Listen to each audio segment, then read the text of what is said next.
Hi, welcome to Renisha CS Edu World. ഈ വീഡിയോയ്ക്കകത്ത് explain ചെയ്യാൻ പോകുന്നത് security of hash function and Mac.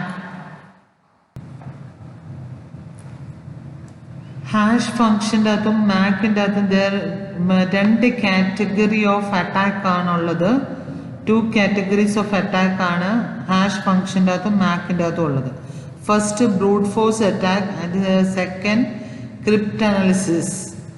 Okay, ഇതാണ് രണ്ട് തരത്തിലുള്ള അറ്റാക്ക് എന്ന് പറഞ്ഞെങ്കിൽ ബ്രൂട്ട് ഫോഴ്സ് അറ്റാക്കും ക്രിപ്റ്റ് അനാലിസിസും. ബ്രൂട്ട് ഫോഴ്സ് അറ്റാക്ക് എന്ന് പറഞ്ഞു കഴിഞ്ഞാൽ അതൊരു സ്പെസിഫിക് അൽഗോരിതവുമായിട്ട് ഡിപ്പെൻഡൻ്റ് അല്ല. Okay, it does not depend on specific algorithm. ഒരു പർട്ടിക്കുലർ അൽഗോരിതവുമായിട്ട് ഡിപ്പെൻഡ് അല്ല. ഓക്കെ, അതായത് ഇപ്പോൾ ഹാഷിങ്ങിൻ്റെ അത് ഡിഫറെൻറ്റ് ഹാഷിംഗ് ഉണ്ട്. SHA-1 ഉണ്ട്, SHA MD5 ഉണ്ട്. ഓക്കെ, അപ്പം ഡിഫറെൻറ്റ് അൽഗോരിതം ഉണ്ട്. പക്ഷേ ബ്രൂട്ട് ഫോഴ്സ് അൽഗോരിതം എന്ന് പറയുന്നത് അത് ഡിപ്പെൻഡൻ്റ് അല്ല, ഒരു പർട്ടിക്കുലർ അൽഗോരിതവുമായിട്ട് ഡിപ്പെൻഡൻ്റ് അല്ല. ഓക്കെ, അതാ പറഞ്ഞിരിക്കുന്നത് it does not depend on the specific algorithm. Brute force attack depend ചെയ്യുന്നത് അതിൻ്റെ ബിറ്റിൻ്റെ ലെങ്ത് ആണ്. ബിറ്റിൻ്റെ ലെങ്തുമായിട്ടാണ് ഡിപ്പെൻഡ് ചെയ്യുന്നത്. Okay, it depends only on bit ലെങ്തുമായിട്ടാണ് ഡിപ്പെൻഡ് ചെയ്യുന്നത്. In case of hashing, okay, hash ചെയ്യുമ്പോഴത്തേനാണെങ്കിൽ ഹാഷ് ഫംഗ്ഷൻ നമ്മൾ അപ്ലൈ ചെയ്യുകയാണ്, അപ്പം നമുക്ക് കിട്ടും ഒരു ഹാഷ് വാല്യൂ. ഓക്കെ, അപ്പം ഈ ബ്രൂട്ട് ഫോഴ്സ് അറ്റാക്ക് എന്ന് പറയുന്നത് ഡിപ്പെൻഡ് ചെയ്യുന്നത് ഹാഷിങ്ങിൻ്റെ കേസിൽ ഡിപ്പെൻഡ് ചെയ്യുന്നത് അതിൻ്റെ ഹാഷ് വാല്യൂ അല്ലെ മെസ്സേജ് ഡൈജസ്റ്റിൻ്റെ ലെങ്തിനോടാണ് ഡിപ്പെൻഡ് ചെയ്യുന്നത്. Okay, brute force attack is depend on its hash value length. Okay, hash വാല്യൂവിന് എത്ര ബിറ്റ് ഉണ്ട് എന്നതിനോടാണ് ഡിപ്പെൻഡ് ചെയ്തിരിക്കുന്നത് ബ്രൂട്ട് ഫോഴ്സ് അറ്റാക്ക് ഹാഷിങ്ങിൻ്റെ കേസിൽ. അതായത് ഒരു പർട്ടിക്കുലർ അൽഗോരിതവുമായിട്ട് ഡിപ്പെൻഡ് അല്ല, അതിൻ്റെ ബിറ്റ് നമ്പർ ഓഫ് ബിറ്റ് എത്ര എണ്ണം ഉണ്ട് എന്നുള്ളതാണ് ഡിപ്പെൻഡ് ചെയ്തിരിക്കുന്നത്. ഓക്കെ, ക്രിപ്റ്റ് അനാലിസിസ് എന്ന് പറഞ്ഞെങ്കിൽ an attack is based on weakness in a particular cryptographic algorithm. Crypt analysis നോക്കുന്നത് അറ്റാക്ക് ചെയ്യുന്നത് എവിടെയാണോ ഒരു പർട്ടിക്കുലർ ക്രിപ്റ്റോഗ്രാഫിക് അൽഗോരിതം വീക്കായിട്ടുള്ളത് അവിടേക്കാണ് ക്രിപ്റ്റ് അനാലിസിസ് അറ്റാക്ക് ചെയ്യുന്നത്. മനസ്സിലായോ? Crypt analysis attack is based on weakness in a particular cryptographic algorithm. എവിടെയാണോ ആ particular cryptographic algorithm വീക്കായിട്ടുള്ളത് അവിടേക്കായിരിക്കും. ഓക്കെ, ഇതിനത് പറയുന്നത് ബ്രൂട്ട് ഫോഴ്സ് അറ്റാക്ക് എങ്ങനെയാണ് ഹാഷ് ഫംഗ്ഷൻ്റെ അകത്ത് എടുക്കുന്നത് എന്നുള്ളതാണ് ഇതിനകത്ത് പറയുന്നത്. ഈ ബ്രൂട്ട് ഫോഴ്സ് അറ്റാക്ക് ഹാഷ് ഫംഗ്ഷൻ്റെ അകത്ത് അപ്ലൈ ചെയ്ത് കഴിഞ്ഞാൽ നമ്മൾ ഓൾറെഡി പറഞ്ഞു brute force attack does not depend on its type of algorithm അല്ല നമ്മൾ നോക്കുന്നത്. ഓക്കെ, ഒരു സ്പെസിഫിക് അൽഗോരിതം ആണോന്ന് നോക്കില്ല. It only depend on its bit ലെങ്തിനെയാണ് ഇവിടെ ഡിപ്പെൻഡ് ചെയ്യുന്നത്. ഓക്കെ, അപ്പം ഈ ഒരു ഹാഷ് ഫംഗ്ഷൻ്റെ അകത്ത് നമുക്ക് ഹാഷ് ഫംഗ്ഷൻ അപ്ലൈ ചെയ്യുമ്പോൾ നമുക്കൊരു ഔട്ട്പുട്ട് കിട്ടും. ആ ഔട്ട്പുട്ടിനെ പറയുന്നത് ഹാഷ് വാല്യൂ അല്ലെങ്കിൽ മെസ്സേജ് ഡൈജസ്റ്റ് എന്നാണ് പറയുന്നത്. ആ ഹാഷ് വാല്യൂ എന്ന് പറയുന്നത് അതിന് എത്ര ബിറ്റ് ലെങ്ത് ആണോ അതിനോട് ഡിപ്പെൻഡ് ചെയ്തിരിക്കും ബ്രൂട്ട് ഫോഴ്സ് അറ്റാക്ക് എന്ന് പറയുന്നത്. ഓക്കെ, അപ്പം length of hash code produced by the algorithm, ആ പർട്ടിക്കുലർ അൽഗോരിതം പ്രൊഡ്യൂസ് ചെയ്യുന്ന ഹാഷ് കോഡിനോടായിരിക്കും ഡിപ്പെൻഡ് ചെയ്തിരിക്കുന്നത്. ഓക്കെ, 3 പ്രോപ്പർട്ടീസ് ആണ് 3 desirable properties of hash function. 3 desirable properties ആണ് ഒരു ഹാഷ് ഫംഗ്ഷൻ ഉള്ളത്. ഫസ്റ്റ് വൺ എന്ന് പറയുന്നത് വൺ വേ എന്ന് പറഞ്ഞു കഴിഞ്ഞാൽ for a given code h നമുക്കൊരു കോഡ് പ്രൊഡ്യൂസ് ചെയ്ത് ഇപ്പം h of x is equal to h. Okay, x എന്ന് പറയുന്ന ഇൻപുട്ട് ആയിരുന്നു, X is the input. Okay, അതിനകത്ത് ഹാഷ് ഫംഗ്ഷൻ നമ്മൾ അപ്ലൈ ചെയ്തു. ആ ഹാഷ് ഫംഗ്ഷൻ അപ്ലൈ ചെയ്ത് കഴിയുമ്പോൾ നമുക്ക് എച്ച് കിട്ടി. എച്ച് എന്ന് പറയുന്നത് ഇവിടുത്തെ ഹാഷ് വാല്യൂ ആണ്. ഓക്കെ, നമുക്ക് ഈ ഹാഷ് വാല്യൂ ഉണ്ടെങ്കിൽ നമുക്ക് ഈ എക്സ് പ്രൊഡ്യൂസ് ചെയ്യുക എന്ന് പറയുന്നത് ഇൻഫീസിബിൾ ആണ്. കമ്പ്യൂട്ട് ചെയ്ത് കണ്ടുപിടിക്കാൻ പറ്റില്ല, ഇൻഫീസിബിൾ ആണ്. ഓക്കെ, ഇപ്പൊ h of x is equal to h എന്ന് പറഞ്ഞാൽ കണ്ടുപിടിക്കാൻ ഈസിയാണ്. ബട്ട് റിവേഴ്സ് എച്ച് ഉണ്ട്, നമ്മുടെ കയ്യിൽ എച്ച് ഉണ്ടെങ്കിൽ എക്സിനെ നമുക്ക് കാൽക്കുലേറ്റ് ചെയ്യുക എന്ന് പറഞ്ഞു കഴിഞ്ഞെങ്കിൽ it is infeasible. Next is the weak collision resonance. For any given block of X, it is computationally infeasible to find Y X with H of Y is equal to H of X. Okay, അപ്പം നമുക്ക് week collision residence ആണ്. നമുക്ക് collision വരാനായിട്ട്, അതിപ്പോൾ X നമ്മൾ എക്സും വൈയും രണ്ട് input ആണെങ്കിൽ അതിന് സെയിം ഒരിക്കലും എന്ത് വരില്ല, രണ്ട് ഹാഷ് ഫംഗ്ഷന് നമുക്ക് വരില്ല. മനസ്സിലായോ?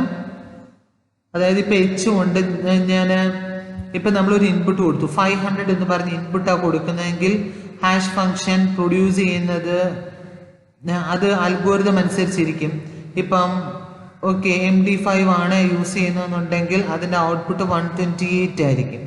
ഇപ്പം 500 പറഞ്ഞ 5000 മാറ്റി കഴിഞ്ഞെങ്കിലും ഒരു 0യുടെ ഡിഫറൻസേ ഉള്ളൂ.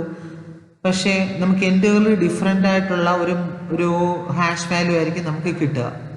അപ്പം അത് പറഞ്ഞ് നമുക്ക് ഫീസിബിൾ അല്ല കാൽക്കുലേറ്റ് ചെയ്തിട്ട് എടുക്കുക എന്ന് പറഞ്ഞ്. രണ്ടിനും ഡിഫറെൻ്റ് ആയിട്ടുള്ള എക്സും വൈയും കൊടുത്തു കഴിഞ്ഞാൽ രണ്ടിനും എന്ത് വരില്ല, സെയിം ഹാഷ് വാല്യൂ ഒരിക്കലും വരില്ല.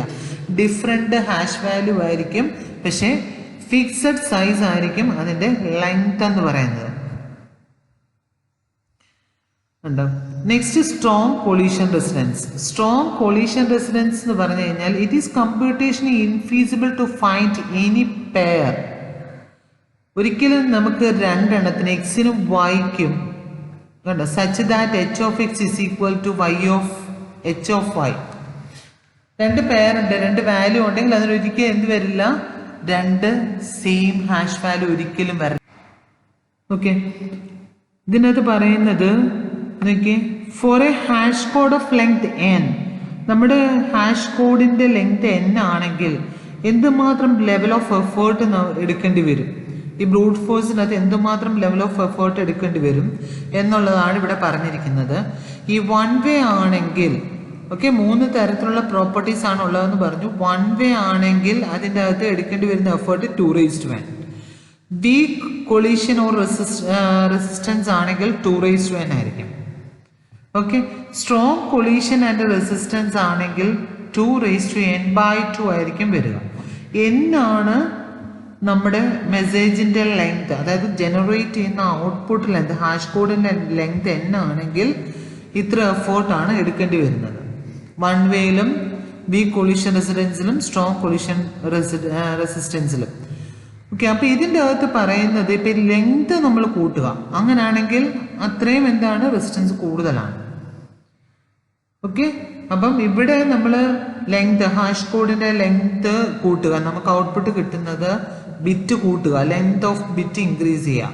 ഓക്കെ, 128 ഉണ്ട്, 160 ഒക്കെ ഉണ്ട്. അപ്പൊ ഏറ്റവും നല്ലതെന്ന് പറഞ്ഞു കഴിഞ്ഞെങ്കിൽ ഇങ്ങനത്തെ കേസുകളിൽ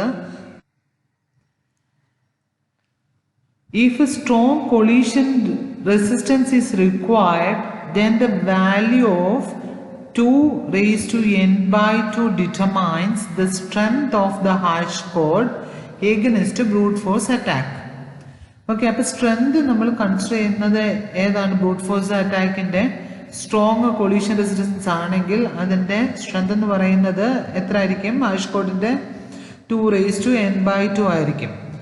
ഓക്കെ, അപ്പൊ ഇതിനു വേണ്ടി ചെയ്തത് എന്താന്ന് വെച്ചെങ്കിൽ ഓക്കെ നമ്മൾ ഈ ഒരു അൽഗോരിതത്തിന് ആദ്യം MD5 എടുത്തു. ഈ കൊളീഷൻ നമ്മൾ സെർച്ച് ചെയ്യാനായിട്ട് നമ്മൾ 10 മില്യൺ മെഷീനാണ് കൺസിഡർ ചെയ്തത്. 10 മില്യൺ മെഷീൻസ് കൺസിഡർ ചെയ്തു. അത് MD5 അൽഗോരിതമാണ് നമ്മൾ ചെക്ക് ചെയ്യാനായിട്ട് കൊടുത്തത്. MD5ന്റെ ഹാഷ് ലെങ്ത് എന്ന് പറയുന്നത് 128 ബിറ്റ് ആണ്. അതിൻ്റെ കൊളീഷൻ എന്ന് പറയുന്നത് 24 ഡേയ്സിനുള്ളിൽ കണ്ടുപിടിച്ചു. കൊളീഷൻ അവിടെ നടന്നു. അതായത് 24 ഡേയ്സ് കൊണ്ട് 10 മില്യൺ മെഷീൻസിൻ്റെ അകത്താണ് നമ്മൾ അപ്ലൈ ചെയ്തത്. 10 മില്യൺ മെഷീൻസിനകത്ത് MD5 അൽഗോരിതം നമ്മൾ കൊളീഷൻ വരുന്നുണ്ടെന്ന് ചെക്ക് ചെയ്തു. അപ്പം 24 ഡേയ്സിനുള്ളിൽ കൊളീഷൻ കണ്ടുപിടിച്ചു. അപ്പം ആ ഒരു കോഡ് അത്ര ഫീസിബിൾ അല്ല, ഇൻഎഡ്യൂക്കേറ്റ് ആണെന്ന് നമ്മൾ കണ്ടുപിടിച്ചു. അടുത്ത എന്താ ചെയ്തതെന്ന് വെച്ച് കഴിഞ്ഞാൽ 32 ബിറ്റ്, നമ്മൾ അടുത്തത് 32 ബിറ്റ് ആയിട്ടുള്ളത് എടുത്തു. അതിൻ്റെ അകത്ത് ഹാഷ് ലെങ്ത് എന്ന് പറയുന്നത് നമുക്ക് കിട്ടുന്നത് 160 ആണ് ഹാഷ് ലെങ്ത് എടുക്കുന്നത്. ആ 160 ബിറ്റ് ഹാഷ് കോഡ് ഉള്ളത് കിട്ടുന്ന ആ അൽഗോരിതം നമ്മൾ എന്ത് ചെയ്തു, ഈ സെയിം മെഷീൻ്റെ അകത്ത് നമ്മൾ ടെസ്റ്റ് ചെയ്തു. അപ്പൊ ഈ സെയിം മെഷീൻ എന്ന് പറഞ്ഞെങ്കിൽ 10 മില്യൺ മെഷീൻ ആണുള്ളത്. ആ മെഷീൻ്റെ അകത്ത് നമുക്ക് ടെസ്റ്റ് ചെയ്തു. ടെസ്റ്റ് ചെയ്തപ്പോഴത്തേന് അതിനാവശ്യമായി വന്നത് 4,000 ഇയേഴ്സ് എടുക്കും എന്ന് മനസ്സിലായി ഈ കൊളീഷൻ കണ്ടുപിടിക്കാൻ. ഓക്കെ, അപ്പൊ ഇങ്ങനെയാണ് ഈ കൊളീഷൻ ഇതിൻ്റെ അകത്ത് എങ്ങനെയാണ് സ്ട്രോങ്ലി റെസിസ്റ്റൻ്റ് ആണ് എന്ന് ബ്രൂട്ട് ഫോഴ്സിൻ്റെ അകത്ത് എങ്ങനെയാണ് എത്രയാണ് റെസിസ്റ്റൻസ് ഉള്ളതെന്നുള്ളത് 2:n/2 ആയിരിക്കും. അപ്പം അതിൻ്റെ അകത്ത് കണ്ടോ ലെങ്ത് മെസ്സേജിന് നമുക്ക് ഹാഷ് വാല്യൂൻ്റെ ഡിഫറൻസിനനുസരിച്ച് ആ കൊളീഷൻ വ്യത്യാസം വന്നു. കണ്ടോ 128 ബിറ്റ് ആയിരുന്നപ്പം നമുക്ക് കൊളീഷൻ നടന്നത് 24 ഡേയ്സിനുള്ളിൽ കൊളീഷൻ നടന്നു. ഓക്കെ, അപ്പം 160 ആണെങ്കിൽ എത്ര ആയിരിക്കും എന്നാണ് അവർ പറഞ്ഞത്, 4,000 ഇയേഴ്സ് എടുക്കും കൊളീഷൻ കണ്ടുപിടിക്കാൻ എന്നാണ് പറഞ്ഞത്.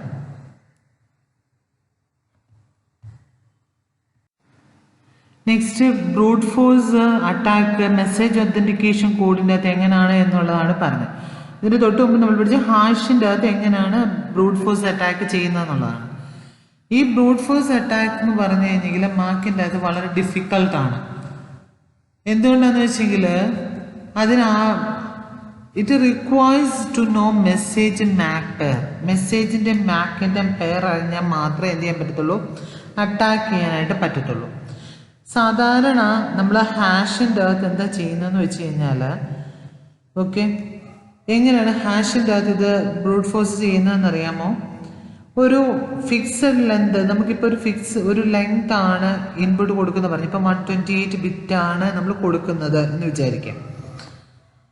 ഓക്കെ, അതിൻ്റെ അകത്ത് നമുക്ക് എക്സ് ആണ് നമുക്ക് ഉണ്ടാക്കേണ്ടത്. അപ്പം H ആണ് നമ്മുടെ ഇരിക്കുന്നത്, ഒരു ഹാഷ് കോഡാണ് നമുക്കുള്ളത്. അതിൻ്റെ അകത്തുനിന്ന് നമുക്ക് ജനറേറ്റ് ചെയ്യണമെന്ന് വിചാരിക്കാം. ഓക്കെ, അപ്പം എന്ത് ചെയ്യുക, H എന്ന് പറഞ്ഞിട്ടുള്ള ഹാഷ് കോഡാണ് നമ്മുടെ ഇരിക്കുന്നത്. അപ്പം അതിൽ നിന്നാണ് നമുക്ക് എക്സിനെ പ്രൊഡ്യൂസ് ചെയ്യണം, ഇൻപുട്ടിനെ പ്രൊഡ്യൂസ് ചെയ്യണമെങ്കിൽ ഇത് എന്ത് ചെയ്യുമെന്ന് വെച്ച് കഴിഞ്ഞാൽ റാൻഡംലി നമ്മൾ ബിറ്റുകൾ ചൂസ് ചെയ്യും. അപ്പം അതിൻ്റെ അകത്തുനിന്ന് ഹാഷ് ഫംഗ്ഷൻ അപ്ലൈ ചെയ്യും. ഒരു ഇൻപുട്ട് എടുക്കും റാൻഡംലി, അതിൻ്റെ അകത്ത് ഹാഷ് ഫംഗ്ഷൻ നമ്മൾ അപ്ലൈ ചെയ്യും. അപ്ലൈ ചെയ്ത് കിട്ടുന്ന റിസൾട്ട് നമ്മുടെ ഇരിക്കുന്ന ഹാഷുമായിട്ട് ഇക്വലൻ്റ് ആണോ നോക്കും. ഒരിക്കലും സെയിം വാല്യൂ ഒരിക്കലും പ്രൊഡ്യൂസ് ചെയ്യത്തില്ല ഡിഫറെൻ്റ് ഇൻപുട്ടിന്. അപ്പോൾ സെയിം ഇൻപുട്ടിന് സെയിം ഹാഷ് വാല്യൂ പ്രൊഡ്യൂസ് ചെയ്യത്തുള്ളൂ. അപ്പോൾ ഇതെന്താ ചെയ്യുന്നതെന്ന് വെച്ച് കഴിഞ്ഞാൽ മനസ്സിലായോ, നമ്മുടെ ഹാഷ് കോഡ് ഔട്ട്പുട്ടാണ് നമ്മുടെ ഇരിക്കുന്നത്. അപ്പോൾ അതിനെയാണ് അറ്റാക്ക് ചെയ്യാൻ പോകുന്നത്. അപ്പോൾ ആ ഹാഷ് കോഡ് ഉണ്ടെങ്കിൽ എന്താ ചെയ്യുന്നത്, റാൻഡംലി നമ്മൾ ഓരോ ഇൻപുട്ടും എടുത്ത് നോക്കും. നമ്മൾ ഇപ്പം Y എന്ന് പറഞ്ഞിട്ടുള്ള സ്ട്രിങ് ആണെന്ന് വിചാരിക്കുക, നമ്മുടെ എടുക്കുന്ന വൈക്കകത്ത് ഹാഷ് ഫംഗ്ഷൻ നമ്മൾ അപ്ലൈ ചെയ്യാം. അപ്ലൈ ചെയ്യുമ്പോൾ കിട്ടുന്നത് H കിട്ടുന്നുണ്ടോ നോക്കുക. കിട്ടുന്നില്ലെങ്കിൽ ഇത് പിന്നെ എന്ത് ചെയ്യും, പിന്നെയും അടുത്ത ഇൻപുട്ട് നോക്കും. ഇങ്ങനെ മാച്ചിങ് ചെയ്തുകൊണ്ടിരിക്കും. ഓക്കെ, ഇത് അറ്റാക്കർ ഇങ്ങനെ നോക്കുന്നത്, റിപ്പീറ്റഡ്ലി നോക്കുന്നത് ഓഫ്ലൈൻ ആയിട്ട് ഇരുന്നിട്ടാണ്. ഇങ്ങനെയാണ് ഹാഷിൻ്റെ അത് ചെയ്യുന്നത്. മനസ്സിലായോ? ഒരു വാല്യൂ കിട്ടിക്കഴിഞ്ഞാൽ അതിൻ്റെ അകത്തുനിന്ന് കോഡിനെ ജനറേറ്റ് ചെയ്യണമെങ്കിൽ നമുക്കറിയാം സെയിം ഇൻപുട്ട്, ഡിഫറെൻറ്റ് ഇൻപുട്ടിന് സെയിം മാക് കോഡ് ഒരിക്കലും വരില്ല. അപ്പോൾ എന്ത് ചെയ്യും? റാൻഡംലി ഇവരെ ഓരോ ഇൻപുട്ടുകളും നോക്കും, അതിനകത്ത് ഹാഷ് ഫംഗ്ഷൻ അപ്ലൈ ചെയ്യും. കിട്ടുന്ന റിസൾട്ട് ഓൾറെഡി നമ്മുടെ കയ്യിലിരിക്കുന്ന റിസൾട്ട് ആണോ എന്ന് ഇവർ ചെക്ക് ചെയ്യും. ഇത് ചെയ്യുന്നത് ഓഫ്ലൈനാണ്. അപ്പം സെക്യൂരിറ്റി എങ്ങനെയാണ് മാക് അൽഗോരിതത്തിൻ്റെ അകത്ത്? Security property of A Mac algorithm, computational resistance ആണ് സെക്യൂരിറ്റി പ്രോപ്പർട്ടി എന്ന് പറയുന്നത്. അതായത് given one or more text Mac pair, അതായത് ഇവിടെ XI ആണ് കൊടുത്തിരിക്കുന്നത്, C എന്ന് പറയുന്നത് മാക് ആണ്, മാക് കോഡ് ജനറേറ്റ് ചെയ്യുന്ന ഫംഗ്ഷനാണ് C. ഒരു കീ കൊടുത്തു, പിന്നെ XI എന്ന് പറയുന്നത് നമ്മുടെ ഇവിടുത്തെ ഇതാണ് കൊടുക്കുന്നത്, ഇൻപുട്ട് XI എന്ന് പറഞ്ഞിട്ടുള്ള ടെക്സ്റ്റ് ആണ് നമ്മൾ കൊടുക്കുന്നത്. അപ്പൊ ഇങ്ങനെ കൊടുത്തു കഴിഞ്ഞാൽ കൊടുക്കുക. അപ്പൊ ഇവിടെ നമ്മൾ അറിയേണ്ടത് ഇങ്ങനെ, ഇവിടെ വേറെ ഒരു ഐയും നമ്മൾ എക്സും കൊടുത്തു ഇവിടെ. അപ്പൊ എന്ത് ചെയ്യാം? മാക് കോഡിന് കറസ്പോണ്ടിങ് ആയിട്ട് കീയും വരും, ഈ എക്സും വരും. ഒരിക്കലും ഇത് നമ്മൾ അറിയേണ്ടത് എക്സും XIയും സെയിം അല്ലെങ്കിൽ ഒരിക്കലും സെയിം മാക് കോഡ് ജനറേറ്റ് ചെയ്യത്തില്ല. അതാ പറഞ്ഞേ, സെയിം ഇൻപുട്ടിന് മാത്രം, സെയിം ആണ് ഇൻപുട്ട് നമ്മൾ കൊടുക്കുന്നതെങ്കിൽ മാത്രം അതിന് ഹാഷ് കോഡ് ഈക്വലൻ്റ് ആകത്തുള്ളൂ. ഡിഫറെൻ്റ് ഇൻപുട്ട് ആണെങ്കിൽ ഡിഫറെൻ്റ് മാക് കോഡ് ആയിരിക്കും. അതാണ് പറഞ്ഞത്, നമ്മൾ ഇച്ചിരി മുമ്പ് പറഞ്ഞല്ലോ. അപ്പം ഇതാണ് ഇവിടുത്തെ മാക്കിൻ്റെ പ്രോപ്പർട്ടി എന്ന് പറഞ്ഞു കഴിഞ്ഞാൽ. ഇതിൻ്റെ അകത്ത് രണ്ട് തരത്തിലുള്ള അറ്റാക്കുകൾ പോസിബിൾ ആണ്. ഒന്നെന്ന് പറഞ്ഞു കഴിഞ്ഞാൽ അറ്റാക്ക് ദ കീ സ്പേസ്, ഒന്നെന്ന് പറഞ്ഞെങ്കിൽ കീ സ്പേസിനെ അറ്റാക്ക് ചെയ്യാം. രണ്ടാമത്തെ അറ്റാക്ക് എന്ന് പറഞ്ഞ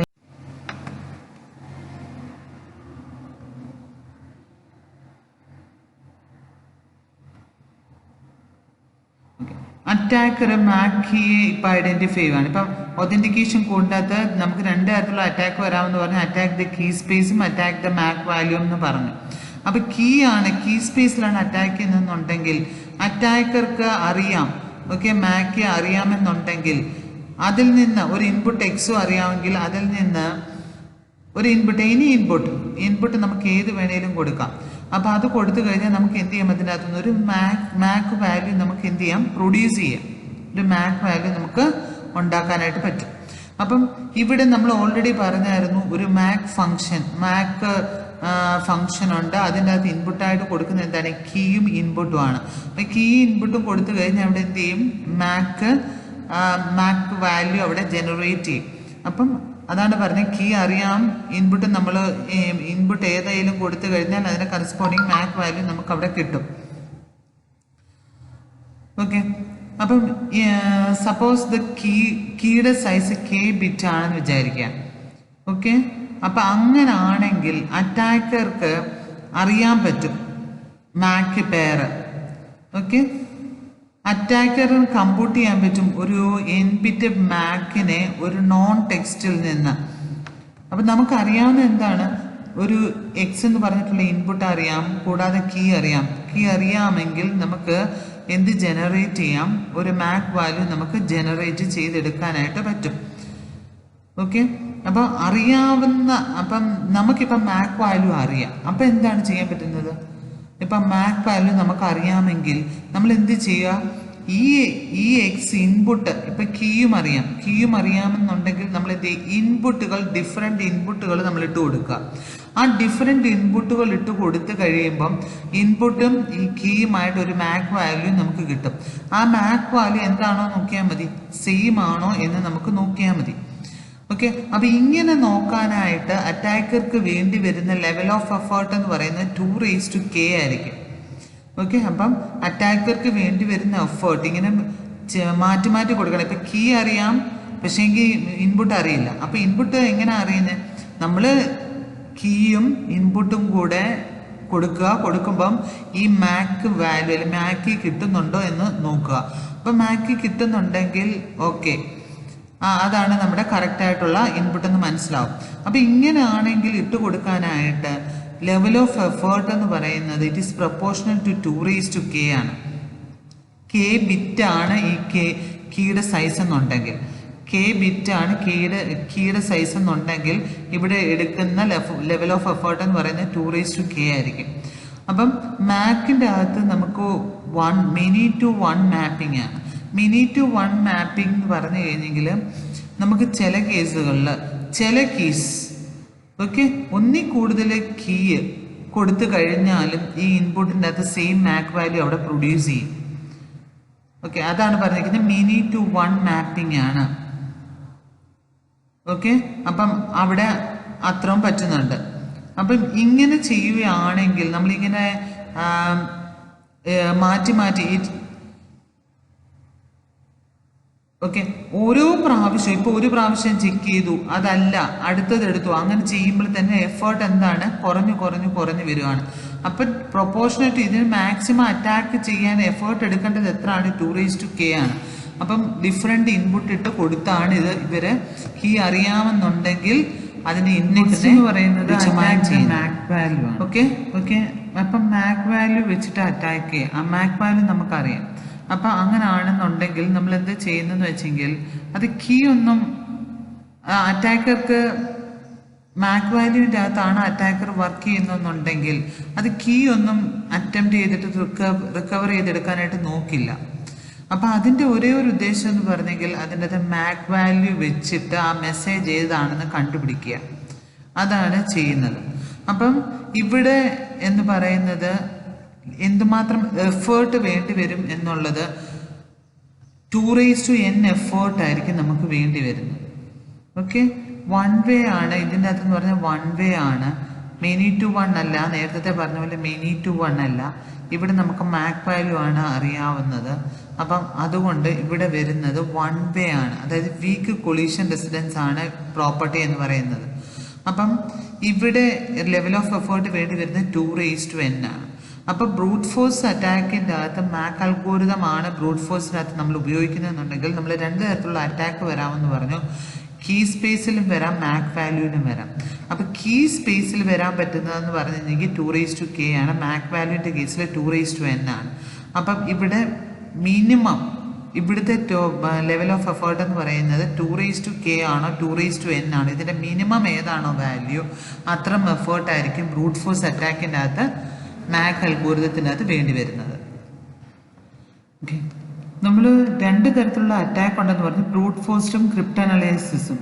ബ്രൂട്ട് ഫോഴ്സിൻ്റെ അകത്താണ് 2 എണ്ണം പറഞ്ഞത്, മാക് വാല്യൂ വെച്ചിട്ടും മാക്കിൻ്റെ കീ വെച്ചിട്ടും എങ്ങനെയാണ് അറ്റാക്ക് ചെയ്യുന്നത് എന്നുള്ളതാണ് പറഞ്ഞത്. ഈ ക്രിപ്റ്റനാലിസിസിൻ്റെ അകത്ത് നമ്മൾ മാക് കീയോ അല്ലെങ്കിൽ മാക്കിൻ്റെ വാല്യൂ ഒന്നും എടുക്കുന്നേ ഇല്ല. ക്രിപ്റ്റനാലിസിസിനകത്ത് നമ്മൾ നോക്കുന്നത് ആ അൽഗോരിതത്തിനാണ് അറ്റാക്ക് ചെയ്യാൻ നോക്കുന്നത്. അപ്പം മാക്സിമം നല്ല അൽഗോരിതം നമ്മൾ യൂസ് ചെയ്യുക, അതാണ് ഇതിൻ്റെ അകത്ത് നോക്കുന്നത്. അപ്പം ഒരു ഐഡിയൽ ഹാഷ് ഓർ മാർക്ക് അൽഗോരിതത്തിൻ്റെ അകത്ത് ആവശ്യമുള്ളത് എന്തായിരിക്കും? ആ എഫേർട്ട് എന്ന് പറയുന്നത് എപ്പോഴും ബ്രൂട്ട് ഫോഴ്സിനെക്കാട്ടിലും ഗ്രേറ്ററോ അല്ലെങ്കിൽ അതിനോട് ഇക്വലൻ്റോ ആയിട്ടായിരിക്കണം. ഓക്കെ, മിക്കവാറും ബ്രൂട്ട് ഫോഴ്സിനെക്കാട്ടിലും കൂടുതൽ അല്ലെങ്കിൽ ഇക്വലൻ്റ് ആയിരിക്കും ആവശ്യമായിട്ട് വരും എഫേർട്ട് എന്ന് പറഞ്ഞു കഴിഞ്ഞാൽ. അപ്പം നമ്മൾ അൽഗോരിതത്തിനെയാണ് ഇത് അറ്റാക്ക് ചെയ്യാൻ നോക്കുന്നത് ക്രിപ്റ്റനാലിസിസ്, അല്ലാതെ നമ്മുടെ ഹാഷ് വാല്യൂ അല്ലെങ്കിൽ കീ ഒന്നും അല്ല ഇവിടെ അറ്റാക്ക് ചെയ്യാനായിട്ട് നോക്കുന്നത്. ഓക്കെ, അപ്പോൾ അൽഗോരിതം എന്തുമാത്രം നല്ലതാണോ അത്രയും എന്തായിരിക്കും നമുക്ക് അറ്റാക്ക് എന്ന് പറയുന്നത് വളരെ കുറവായിരിക്കും. ഹാഷ് ഫംഗ്ഷൻ്റെ അകത്ത് നമ്മൾ പറഞ്ഞായിരുന്നു ഒരു വേരിയബിൾ ലെങ്ത് ഇൻപുട്ട് കൊടുത്താലും നമുക്ക് കിട്ടുന്ന ഒരു ഫിക്സഡ് സൈസ് ഔട്ട്പുട്ട് ആയിരിക്കും നമുക്ക് കിട്ടുന്നത്. ഓക്കെ, വേരിയബിൾ ലെങ്ത് ഇൻപുട്ടാണ് നമ്മൾ കൊടുക്കുന്നത്. അപ്പോൾ എന്താണ് നമ്മളിവിടെ ചെയ്യുന്നത്? നമ്മൾ ബ്ലോക്സ് ആക്കി നമ്മൾ കൊടുക്കുന്ന ഇൻപുട്ടിനെ ബ്ലോക്സ് ആക്കി ഡിവൈഡ് ചെയ്യും. എന്നിട്ട് എന്ത് ചെയ്യും? പാഡിംഗ് ബിറ്റ് ആഡ് ചെയ്യും. എന്നിട്ടാണ് ബ്ലോക്ക് ആക്കി നമ്മൾ പല ഇതാക്കി ഡിവൈഡ് ചെയ്തു. y0 y1 എക്സെട്ര yl-1 ആക്കി നമ്മൾ ഡിവൈഡ് ചെയ്തു. ഇവിടെ ഹാഷിങ് അപ്ലൈ ചെയ്യുന്നതെന്ന് പറഞ്ഞു കഴിഞ്ഞാൽ ഇവിടെ ഒരു എഫ് എന്ന് പറയുന്നതാണ് ഇവിടുത്തെ കംപ്രഷൻ ഫംഗ്ഷൻ ആണ് എഫ് എന്ന് പറയുന്നത്. അപ്പം നമ്മൾ ഒരു ബ്ലോക്ക് കൊടുക്കും. ഇൻപുട്ടായിട്ട് ഈ ഫംഗ്ഷനിലേക്ക് കംപ്രഷൻ ഫംഗ്ഷനിലേക്ക് കൊടുക്കുന്നത് ഇനിഷ്യൽ വാല്യൂ ആണ് നമ്മൾ കൊടുക്കുന്നത്. അത് നമ്മൾ ഓൾറെഡി പഠിച്ചായിരുന്നു ഷായ്ക്കകത്തൊക്കെ ABCDE. ഓക്കെ, അപ്പം ഇത്രയും ഇൻപുട്ടുകളാണ് ഷായ്ക്കകത്ത് കൊടുക്കുന്നത്. അപ്പം IB ഇനിഷ്യൽ വാല്യൂ ആണ് നമ്മൾ കൊടുക്കും, ഇനിഷ്യൽ വാല്യൂ കൊടുക്കും. അത് N ബിറ്റ് ആയിരിക്കും കൊടുക്കുന്നത്. നമ്മൾ ഇവിടെ ഏതാണോ ഇനിഷ്യൽ വാല്യൂ കൊടുക്കുന്ന എത്ര ബിറ്റ് ആണോ അത്രയും ബിറ്റ് ഔട്ട്പുട്ട് ആയിരിക്കും നമുക്ക് കിട്ടുന്നത്. ഓക്കെ, പിന്നെ ഈ ഫംഗ്ഷൻ ഇവിടെ അപ്ലൈ ചെയ്യും. ആ ഫംഗ്ഷൻ അപ്ലൈ ചെയ്യുമ്പം ഏതൊക്കെയാണ് ഇൻപുട്ട് കൊടുക്കുന്നത്? ഒരു ബ്ലോക്കും ഇനിഷ്യൽ വാല്യൂമാണ് സ്റ്റാർട്ടിങ് കൊടുക്കുന്നത്. ഇവിടെ നിന്ന് ഔട്ട്പുട്ട് ജനറേറ്റ് ചെയ്യും. അതാണ് ഇന്റർമീഡിയറ്റ് ആയിട്ടുള്ള വാല്യൂ ആണ് CV1 എന്ന് പറയുന്നത്, അതായത് Fന്റെ ഔട്ട്പുട്ട്. ഇതായിരിക്കും അടുത്ത Fലേക്ക് കൊടുക്കുന്നത്. അതും Y1 ആണ് ഇൻപുട്ടായിട്ട് കൊടുക്കുന്നത്. അപ്പം പിന്നെയും നമുക്ക് എന്ത് ചെയ്യും? N ബിറ്റ് ഔട്ട്പുട്ട് ജനറേറ്റ് ചെയ്യും. അത് നെക്സ്റ്റ് ഓക്കെ കംപ്രഷൻ ഫംഗ്ഷനിലേക്ക് കൊടുക്കും. അങ്ങനെ ലാസ്റ്റ് ആയി കഴിയുമ്പോൾ നമുക്ക് എന്ത് കിട്ടും? ഔട്ട്പുട്ട് ഇവിടുന്ന് കിട്ടും. നമ്മൾ ഹാഷിങ്ങിൻ്റെ അകത്ത് പറഞ്ഞായിരുന്നു, ഒരു സിംഗിൾ ഇൻപുട്ട് ചേഞ്ച് വരുത്തി കഴിഞ്ഞാൽ തന്നെ എൻറ്റയർലി ഹാഷ് കോഡ് എന്ന് പറയുന്നത് ചേഞ്ച് ആവും. ഓക്കെ, ഒരു സിംഗിൾ ഇൻപുട്ടിൻ്റെ അകത്ത് കൊടുത്ത് ചേഞ്ച് വരുത്തി കഴിഞ്ഞാൽ തന്നെ ഔട്ട്പുട്ട് എന്ന് പറയുന്നത് എൻറ്റയർലി ഡിഫറെൻ്റ് ആയിരിക്കും. സെയിം ഇൻപുട്ടിന് ഡിഫറെൻ്റ് ഇൻപുട്ടിന് ഒരിക്കലും സെയിം ഹാഷ് വാല്യൂ അല്ലെങ്കിൽ ഡൈജസ്റ്റ് ക്രിയേറ്റ് ആവില്ല. ഓക്കെ, ഇത് നമ്മൾ പറഞ്ഞതാണ്. അപ്പം അതാണ് ഇവിടുത്തെ ഹാഷിൻ്റെ സെക്യൂരിറ്റി എന്ന് പറഞ്ഞാൽ. ഒരു മിനിമം ഒരു ചേഞ്ച് കൊളീഷൻ അവിടെ വരാനായിട്ടുള്ള ചാൻസ് എന്ന് പറയുന്നത് വളരെ കുറവാണ്.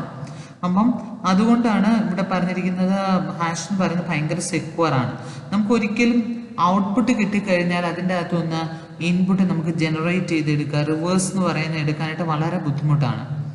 ഓക്കെ, ഇതൊക്കെ നമ്മൾ പ്രോപ്പർട്ടീസിൻ്റെ അകത്ത് പറഞ്ഞാണ്. അത് തന്നെയാണ് ഇതിനകത്ത് പറയുന്നത്. അപ്പോൾ അതൊക്കെയാണ് സെക്യൂരിറ്റി എന്ന് പറഞ്ഞു കഴിഞ്ഞാൽ.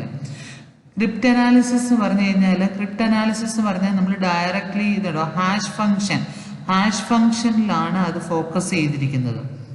ഓക്കെ, ഹാഷ് ഫംഗ്ഷൻ ഫോക്കസ് ചെയ്തേക്കുന്നത് എന്താണ്? Crypt analysis of hash function focus ചെയ്തേക്കുന്നത് ഇന്റേണൽ സ്ട്രക്ചർ ഓഫ് F, അതായത് ഈ Fന്റെ സ്ട്രക്ചറാണ്. അതായത് കംപ്രഷൻ ഫംഗ്ഷന്റെ സ്ട്രക്ചറിലാണ് അത് ഫോക്കസ് ചെയ്തേക്കുന്നത്. ഓക്കെ, അത് കഴിഞ്ഞിട്ട് എഫിഷ്യന്റ് ടെക്നിക്ക് വെച്ചിട്ട് ഇത് ഇന്റേണൽ സ്ട്രക്ചർ കണ്ടുപിടിച്ച് കഴിഞ്ഞാൽ നമുക്ക് എങ്ങനെയാണ് ഇവർക്ക് തേർഡ് പാർട്ടിക്ക് കൊളീഷൻ വരുത്തണം അല്ലേ? അപ്പം ഇന്റേണൽ സ്ട്രക്ചർ നമ്മൾ ഐഡന്റിഫൈ ചെയ്തിട്ട് നമുക്ക് ഇതിൻ്റെ അകത്ത് എന്ത് ചെയ്യുക? പ്രൊഡ്യൂസ് ചെയ്യുക, ഒരു കൊളീഷൻ ഇവിടെ ഉണ്ടാക്കുക. ഓക്കെ, അതാണ് ഇവിടെ ചെയ്യുന്നത്. നമ്മൾ ഈ ഒരു വീഡിയോക്കകത്ത് എക്സ്പ്ലെയിൻ ചെയ്തത് security of hash function and Mac ആണ്. അപ്പോൾ നിങ്ങൾക്ക് ഈ വീഡിയോ ഇഷ്ടമായെങ്കിൽ ലൈക്ക് ചെയ്യുക, ഷെയർ ചെയ്യുക. പുതിയ അപ്ഡേറ്റ്സ് അറിയാൻ സബ്സ്ക്രൈബ് ആൻഡ് ബെൽ ഐക്കണിൽ പ്രസ് ചെയ്യുക. Thank you for watching this video. Thank you very much.